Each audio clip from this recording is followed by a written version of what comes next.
Britain के संवैधानिक विकास की यात्रा का 6वां चरण है हैनोवर काल।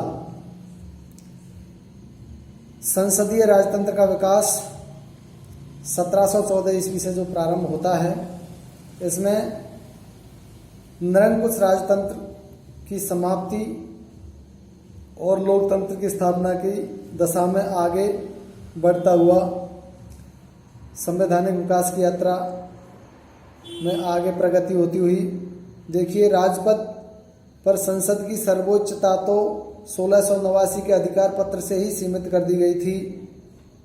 1714 में साम्राज्ञी एन की मृत्यु, उस समय 1714 में ब्रिटेन की साम्राज्ञी एन की मृत्यु हो जाती है। उसके उत्तराधिकार अधिनियम के अनुसार हैनोवर का जॉर्ज प्रथम ब्रिटेन का सम्राट बना।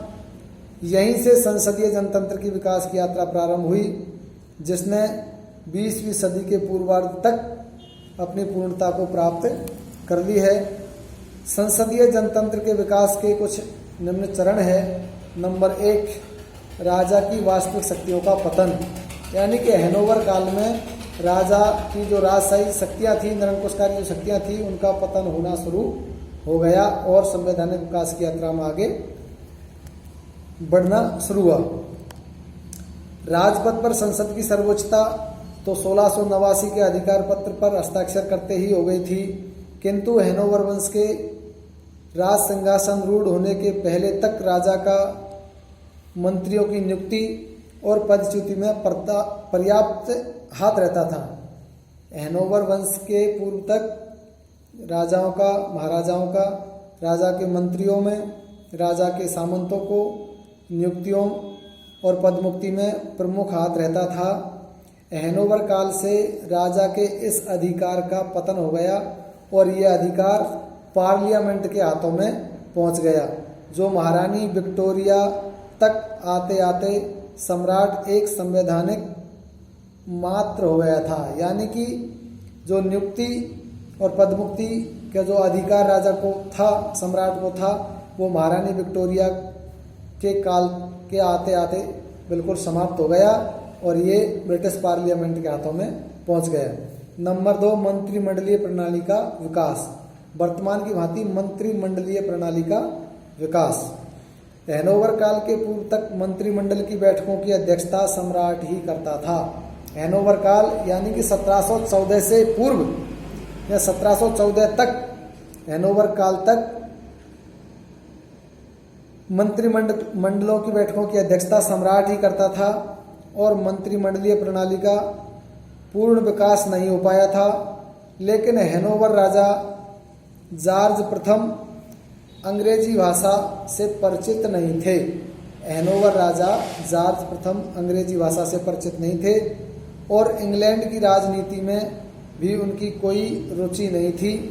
अतः उन्होंने कैबिनेट की बैठकों में सम्मिलित होना बंद कर दिया। जो सम्राट था हैनोवर काल में जॉर्ज प्रथम, उसकी 2 कमजोरियां थी। एक तो उस पर अंग्रेजी नहीं आती थी, दूसरा उनकी इंग्लैंड की राजनीति में बिल्कुल रुचि नहीं थी। तो उन्होंने मंत्रिमंडलों की बैठकों की अध्यक्षता करना बंद कर दिया और अपने प्रतिनिधि के रूप में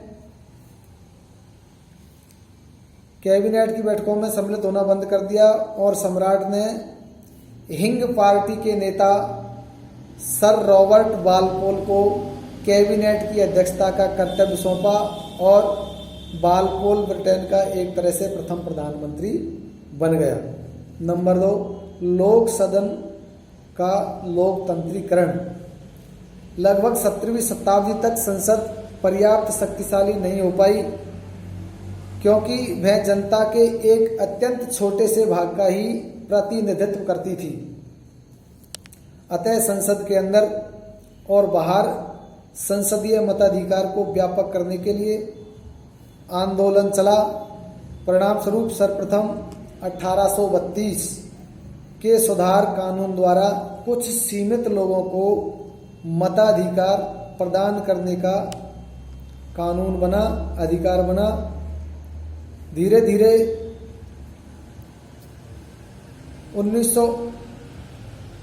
धीरे धीरे 1867, 1884 और 1918 में सुधार कानूनों द्वारा मताधिकार को व्यापक बनाया गया। जो 1932 से शुरू हुआ था उसमें धीरे धीरे परिवर्तन किया गया और 1928 के अधिनियम के आधार पर सार्वजनिक वयस्क मताधिकार को स्वीकार करते हुए 21 वर्ष या इससे अधिक उम्र वाले सभी स्त्री पुरुषों को अपने मत का अधिकार का वोट देने का अधिकार मिला। बाद में 1970 में पारित विधेयक के अनुसार उसे 21 वर्ष से 18 वर्ष की आयु प्राप्त प्रत्येक व्यक्ति को मताधिकार प्राप्त करने का अधिकार दिया गया। अर्थात 1970 में जो 21 वर्ष की एज थी उसको घटाकर 18 वर्ष कर दिया गया। अगला पॉइंट, लोक सदन की तुलना में लॉर्ड सभा की शक्तियों का पतन। इंग्लैंड में लॉर्ड सभा कुलीन वर्ग की सभा थी। संपूर्ण शासन व्यवस्था लॉर्ड सभा के आदेशों के अनुसार, सलाह के अनुसार शासन सत्ता का संचालन होता था। लेकिन 18वीं सदी में इसके अधिकारों को लोक सदन ने सीमित कर दिए। वित्त विधेयक, वित्तीय संबंधी, बजट संबंधी जो भी कानून प्रस्ताव लिया जाता था पहले लॉर्ड सभा लेती थी, लेकिन 18वीं सदी में लोक सदन ने उसके आदेशों की अवहेलना, उसके अधिकारों की अवहेलना करना शुरू कर दिया और उसकी शक्तियों पर अधिकार हस्तक्षेप करना शुरू हुआ। 1832 का सुधार कानून लॉर्ड सभा की इच्छा के विरुद्ध लोक सदन ने पारित किया। इस समय से लॉर्ड सभा की शक्तियां कम होना प्रारंभ हो गई। 19वीं सदी में लॉर्ड सभा से वित्तीय शक्ति पर अधिकार समाप्त करके लोक सदन को दे दी गई। 1911 में एक संसदीय अधिनियम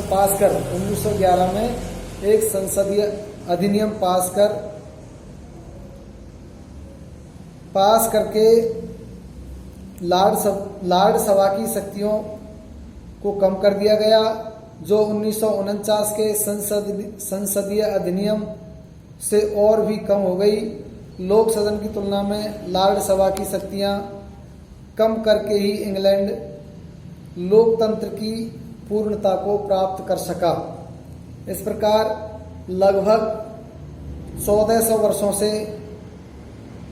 वर्षों के संवैधानिक विकास के आधार पर ब्रिटेन ने अपनी संवैधानिक और राजनीतिक स्थिति को प्राप्त किया और संविधान का विकास हुआ। मैं पहले भी कहा था, फिर कह रहा हूँ, ब्रिटेन का संविधान लिखित नहीं है। समय समय पर इसमें पहले भी और आज भी परंपराओं से निर्मित संविधान है। समय समय पर इसमें नए अनुच्छेद जोड़े जाते रहे हैं और जोड़े जाते रहेंगे। इस प्रकार इंग्लैंड में संसदीय शासन व्यवस्था, संवैधानिक विकास यात्रा का प्रारंभ हुआ। यहाँ से आगे का टॉपिक कल पढ़ेंगे। इसमें कुछ जो कमियां रही उनका सुधार करेंगे।